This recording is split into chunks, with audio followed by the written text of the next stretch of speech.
오늘 본문은 역대상을 마무리하면서 다윗의 통치 40년의 총결산으로 다윗의 생의 마지막을 정리하는 모습입니다.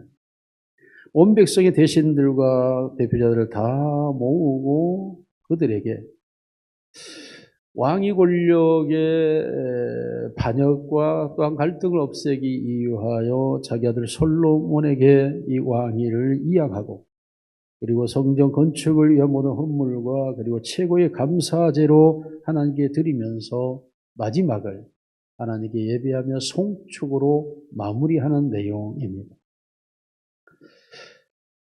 우리가 읽지 않은 성경, 우리가 역대상 29장 4절, 5절 같이 한번 읽어보겠습니다. 시작. 곧 오빌의 금 3,000달란트와 수는 7,000달란트와 모든 성전 벽에 입히며 금, 은 그릇을 만들며 장인의 손하는 모든 일에 쓰게 하였노니 오늘 누가 즐거이 소리채워 여호와께 드리겠느냐 하는지라. 이 말씀을 현대인 성경에 보면 금 170톤, 금화 8.4g짜리를 10,000개, 은 340톤, 동 610톤, 그리고 철 3,400톤으로 현대인 성경에는 이것을 기록하고 있습니다. 하나님께 즐거이 드린 이 예물이 어마어마한 예물로 채워져 있습니다. 이때 드려지는 대상들을 보면 6절에서 한번 볼까요? 시작. 이에 모든 가문의 지도자들과 이스라엘 모든 지파의 지도자들과 천부장과 백부장과 왕의 사무관이 다 즐거이 드리며, 여러분 이들이 다 즐거이 드리면서 9절을 봅니다. 다시 한번 9절 시작. 백성들은 자원하여 드렸으므로 기뻐하였으니 곧 그들이 성심으로 여호와께 자원하여 드렸으므로 다윗 왕도 심히 기뻐하니라.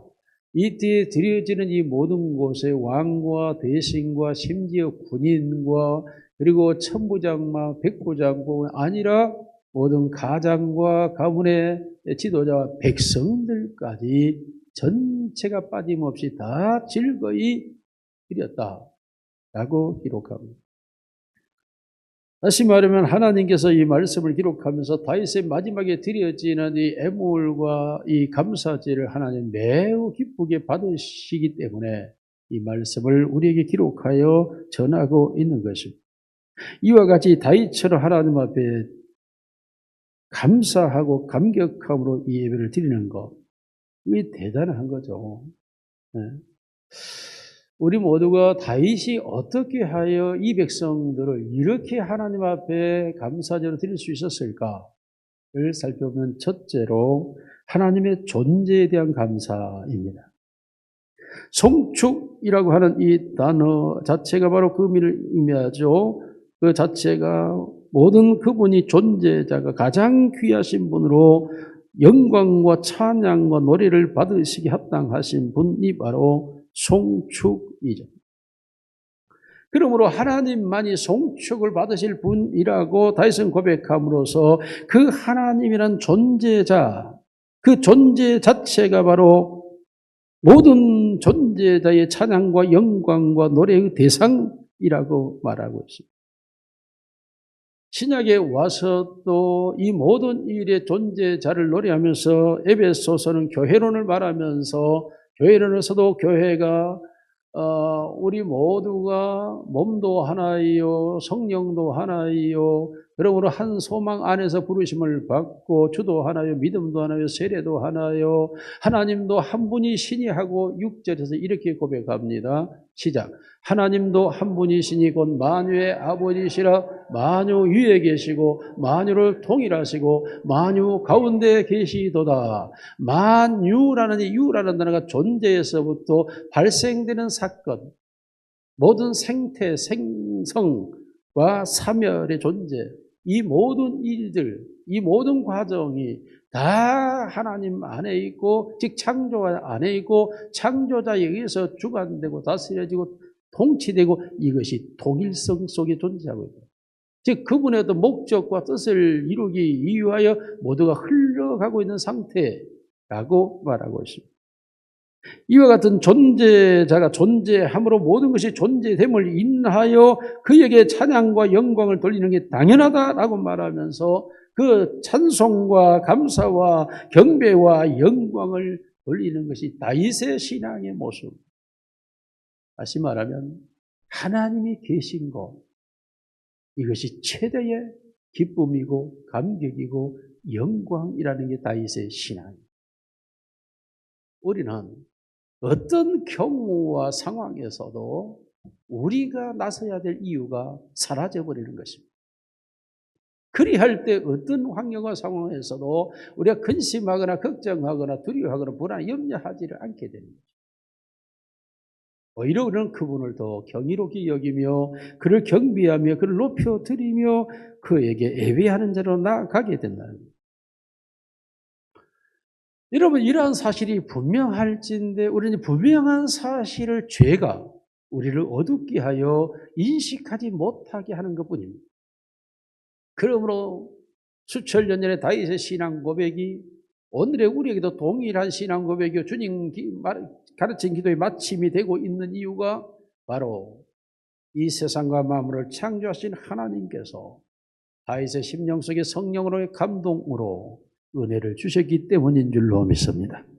그래서 다윗이 성령의 감동으로 이 사실을 깨닫고 고백한 신앙이 오늘도 성령으로 감동된 모든 사람들의 신앙 고백이 되고 있는 것입니다. 하나님의 능력이 모든 걸 붙들고 있게 존재하고 있는데 여러분, 지금도 과학이 말합니다. 태양의 열기가 조금만 더 뜨거워진다면 지구는 존재하지 않습니다. 생명체는 파괴됩니다. 모든 질서가 무너집니다. 조화가 깨집니다. 사람이 살아갈 수 없는 세상이 되어버립니다. 조금만 공기 속에 있는 산소와 질소의 배합이 조금만 틀어질 정도로 상황이 발생해도 인간의 폐에 문제가 생겨나고 뇌의 산소 공급에 문제가 생겨나 생명은 그냥 단축되게 되어 있습니다. 바닷물이 10m만 높아져도 도시는 침수되고 섬들은 가라앉게 되고 지구의 생태계는 파괴됩니다. 10m만 높아져도 그렇습니다. 태양의 열기가 몇 도만 올라가도 그렇습니다. 수천 년 동안 이 지구가 존재하고 있는 이 이유가 만물을 붙드시며에 있습니다. 정확하게 질서와 체계와 조직 속에서 운영하도록 만들고 계시는 그분에 의해서 이게 존재하고 있다는 거예요. 여러분, 우주를 바라다 보십시오. 수많은 행성이라고 말한 별들이 궤도를 따라서 그들이 돌고 움직이며 있습니다. 멈춰 있지 않습니다. 계속 운행하고 있습니다. 그런데 만일에 그들이 조그만 궤도를 벗어나서 그들끼리 충돌만 일어나면 우주의 대폭발이 발생하게 되고 우주의 폭발은 행성 전체, 지구가 가고 있는 행성계 전체에 파괴를 가져오게 됩니다. 여기에서는 태양풍과 오존층의 문제들이 바로 발생할 수밖에 없고 그러면 지구의 생명체는 그냥 사라지게 되어 있습니다. 그런데 하나님이 붙들고 계시기 때문에 오늘도 이 지구가 존재하고 있는 것입니다. 우주가 존재하고 있는 것입니다. 왜입니까? 나를 살게 하고 너를 살게 하고 우리를 살게 하고 우리의 생명을 보존하기 위하여 하나님이신 예수 그리스도를 통한 인류의 구원의 목표가 달성될 때까지 천년이 하루 같고 하루가 천년 같은 때를 하나님이 인내하며 기다리시며 오늘 또 보존하고 계시는 줄로 믿습니다. 그러므로 만물의 주제가 하나님이시고 그 모든 권세가 그 하나님께 있다라고 하는 사실, 우리가 생각할 때 이 세상의 권세만이 아니라 이 세상에 존재하고 모두 있는 생명체까지 친히 하나님의 주권 속에서 세우심과 피하심이, 죽으심과 살리심이, 망함과 흥함이, 존귀와 천함이 그분에 의해서 존재하고 있습니다. 여러분, 다윗은 이 놀라운 사실을 실제적으로 체험한 사람이기도 합니다. 그런 목동이었습니다. 8 아들 중에 막내였습니다. 볼품없는 자식으로 그 집안에서 별로 중하지 않았습니다. 그러나 그의 인생이 어떻게 진행되어 왔는지 나이 70이 되어서 자기 인생의 역경을 돌아볼 때에 그가 위대한 왕이 될 수 있었던 모든 이유는 단 하나였습니다. 자신의 능력이 아니었습니다. 환경도 아니었습니다. 어떤 정치적 세력도 아니었습니다. 어떤 권세도 아니었습니다. 오직 존재자 하나님, 여호와요 하나님이신 그가, 스스로 존재하는 자가 만물을 존재케 하시는 하나님인 그가 바로 나의 모든 것의 모든 것이 되었다는 고백이 바로 다윗의 신앙 고백이었습니다. 하나님의 존재하심, 이것이 바로 우리 모두의 진정한 힘이요 능력이며 위로요 권세가 되기를 주의 이름으로 축원합니다. 다윗과 같이 모든 하나님을 송축하는 자리에 우리가 이르는 추수감사절이 되기를 주의 이름으로 축원합니다. 두 번째로 다윗은 하나님의 존재에 대하여서 멈추지 않고 나아갑니다. 우리 14절 같이 한번 읽겠습니다. 시작. 나와 내 백성이 무엇이기에 이처럼 즐거운 마음으로 들을 힘이 있었나이까. 모든 것이 주께로 말미암아 싸우니 우리가 주의 손에서 이 받은 것으로 주께 드렸을 뿐이니이다. 두 번째로 다윗은 우리가 주님이 주신 것을 주님께 드렸을 뿐입니다 라고 고백하고 있습니다. 다시 말하면 나를 존재케 하신 이가 하나님이었을 뿐만 아니라 존재한 나에게 주어진 그 모든 것이 다 하나님께로부터 온 것이었다 라는 고백입니다. 그렇습니다. 하나님께 드릴 수 있었던 이유가 무엇입니까? 하나님이 내게 주셨기 때문에 하나님의 것을 하나님께 돌려드리는 것입니다 라는 신앙의 고백인 것입니다. 욥이 동방에 가는 제일 부자였습니다. 하루아침에 그의 사랑하는 자녀 7을 잃었습니다. 태풍이 물어와 한 집에 모여 생애를 자고 있는 그들을 집이 무너져 죽음에 이르게 한 것입니다. 10자녀를 잃었을 뿐만 아니라 그의 엄청난 재산이 하루아침에 다 소실되고 빼앗기고 불타고 없어졌습니다. 사랑하는 아내마저 당신이 믿는 하나님을 저주하라 하면서 욥의 아내는 욥을 떠났습니다. 홀로 온몸에 병이 들어왔습니다. 너무 가려워 견딜 수 없어 책 가운데 앉아 사경차기로 그 몸을 긁고 있으면서 욥은 그렇게 고백합니다. 내가 붉은 몸뚱이로 이 세상에 왔고 모든 것이 하나님께로부터 왔어 하나님께로 갔으니 한 말로도 하나님께 범죄하지 아니하였더라고 성경은 기록합니다. 그렇습니다. 이 모든 소유가 내게 왔던 모든 나는 붉은 몸뚱이로 알몸 하나로 태어났는데 실오라기 하나가 내 몸에 걸쳐진 것이 하나님이 내게 주신 것이라고 하는 다윗의 신앙 고백이 욥의 신앙 고백이었고 하나님의 사람들이었습니다. 우리 모두가 이 세상을 살아가면서 기억해야 합니다. 내 것이 무엇이 있습니까? 물론 우리가 말합니다. 애쓰고 힘쓰고 노력하고 땀 흘려서 내가 이것을 모았고 안 쓰고 아꼈고 내가 그렇게 수고해서 이루었고 그 모든 것을 우리가 말할지 모릅니다만은 그렇습니다. 그러나 기억하셔야 될 것은 그렇게 할 수 있는 힘을 주신 이가 하나님이시고 그러한 환경을 만들어 주신 이가 하나님이시고 그러한 일들을 이루어 가신 이가 하나님이시고 그러한 자연 환경을 주신 분이 하나님이시고 내가 애쓰고 힘쓰고 수고하여 결과가 아니라 그것을 자라게 하시고 열매를 맺게 하시는 이는 하나님이십니다. 사실상 우리 자신이 그렇지 않습니까? 우리가 공기를 마시며 산소를 수입하고 있습니다. 우리는 공기를 만들어 본 적이 없습니다. 사실 우리 모두는 차를 타고 다닙니다만 우리가 차를 제조해 본 적도 없습니다. 우리 모두가 휴대폰을 사용하고 있습니다만 나는 휴대폰을 만들어 본 적도 없습니다. 하나님께서 그 모든 것들을 만들 수 있도록 기술과 그리고 능력을 허락했고 그들이 만들어진 것을 우리가 사용하고 있을 뿐입니다. 그러므로 사실상 우리에게 왔고 다가왔고 주어져 있는 모든 것은 다 하나님께로부터 온 것이지 하나님께로부터 오지 않는 것이 단 하나도 없습니다. 여러분 우리가 하나님께 나아갈 때 우리가 따집니다. 내가 지금 어렵습니다. 가난합니다. 힘듭니다. 라고 말할지 모릅니다.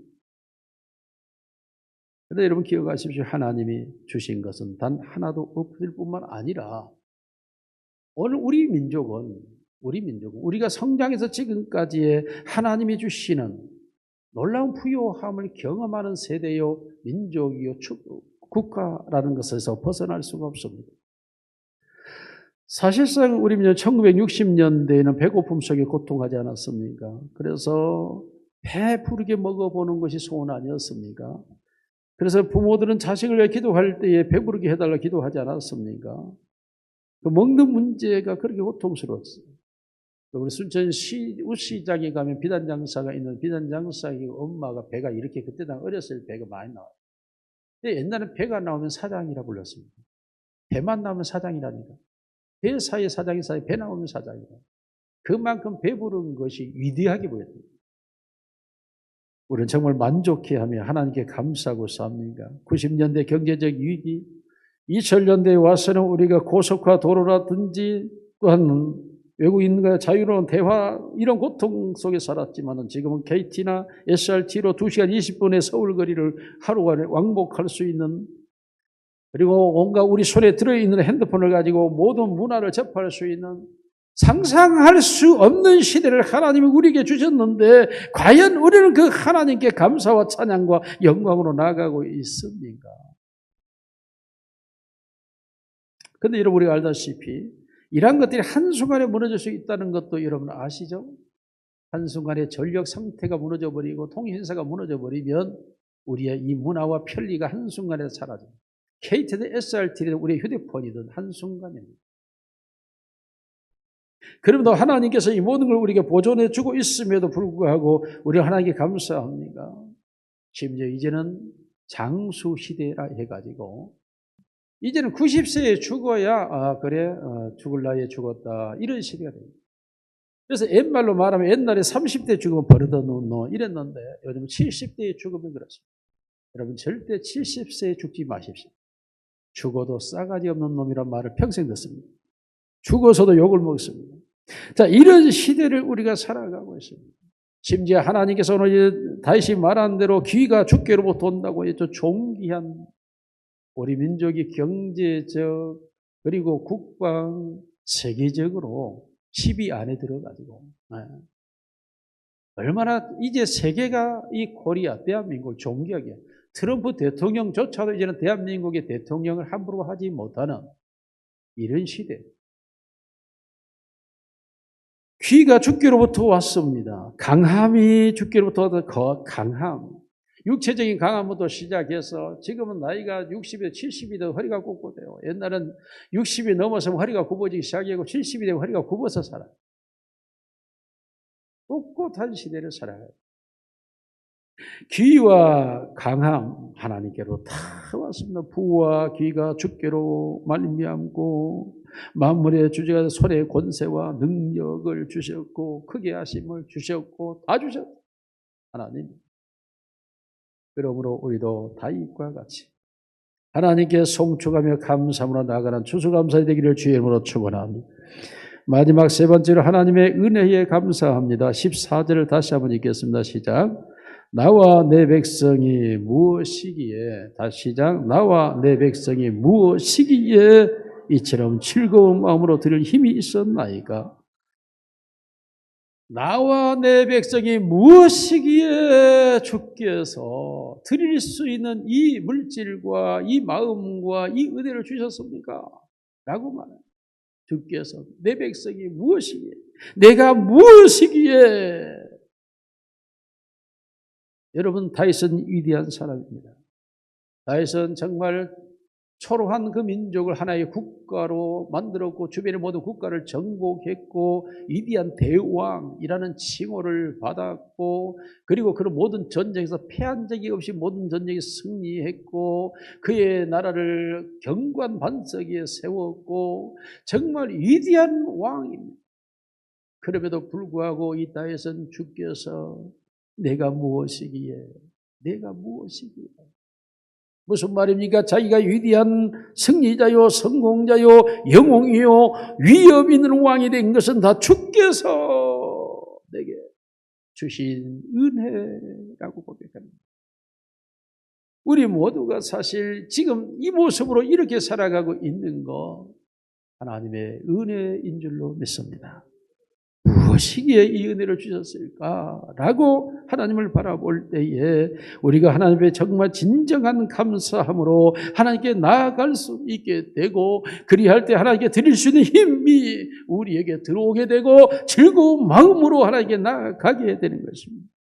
15절 말씀 같이 읽습니다. 시작. 우리는 우리 조상들과 같이 주님 앞에서 이방 나그네와 거류민들이라 세상에 있는 날이 그림자 같아서 희망이 없나이다. 두 가지를 말씀하고 있습니다. 우리 민족은 도무지 이렇게 살아갈 수 있는 이러한 복을 받는 민족이 될 수가 없는 민족, 도무지 가능성이 없는 민족이었습니다.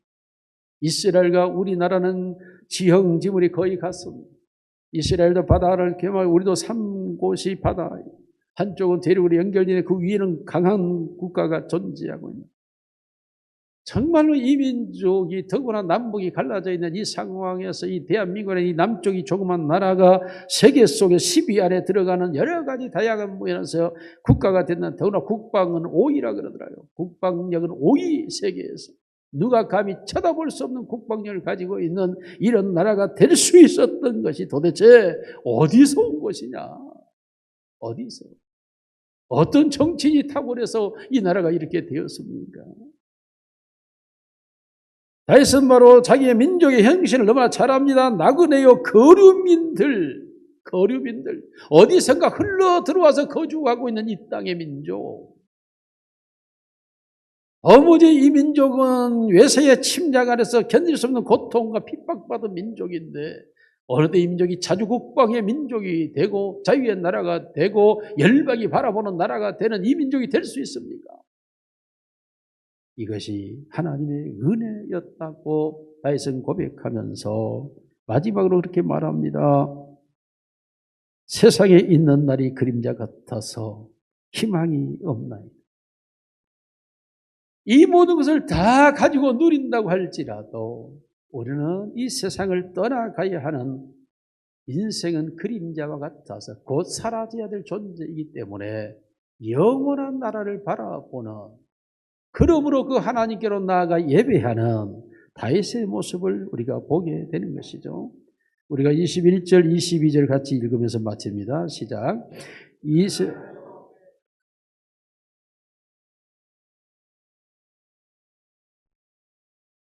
다시 한번 읽겠습니다. 21절, 22절 시작.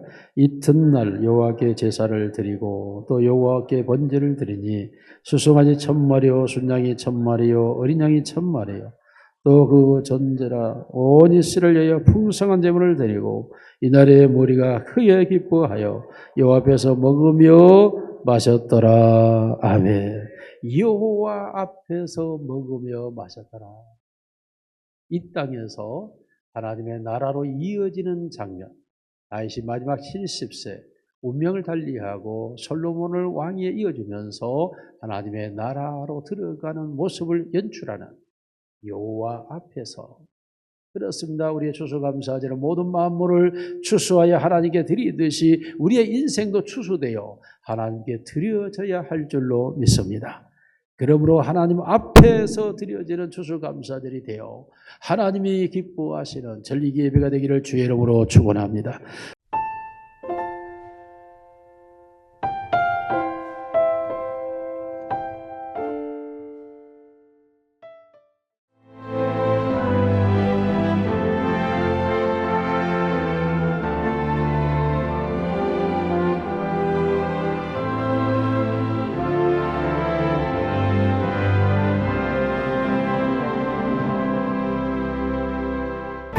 일 년 12달 꽃피는 섬이 있습니다. 천사섬 신안 사계절 꽃축제.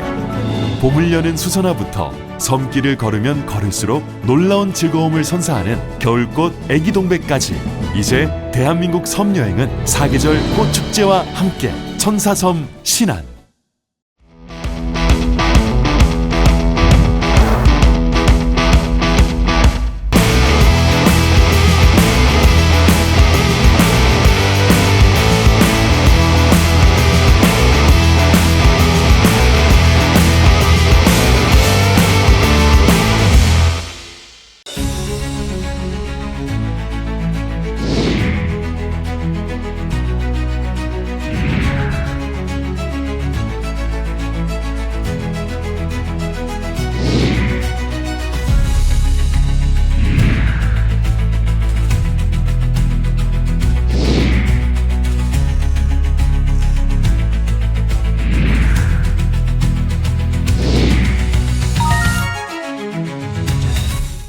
맛있는 김치, 배추가 제일 중요하지.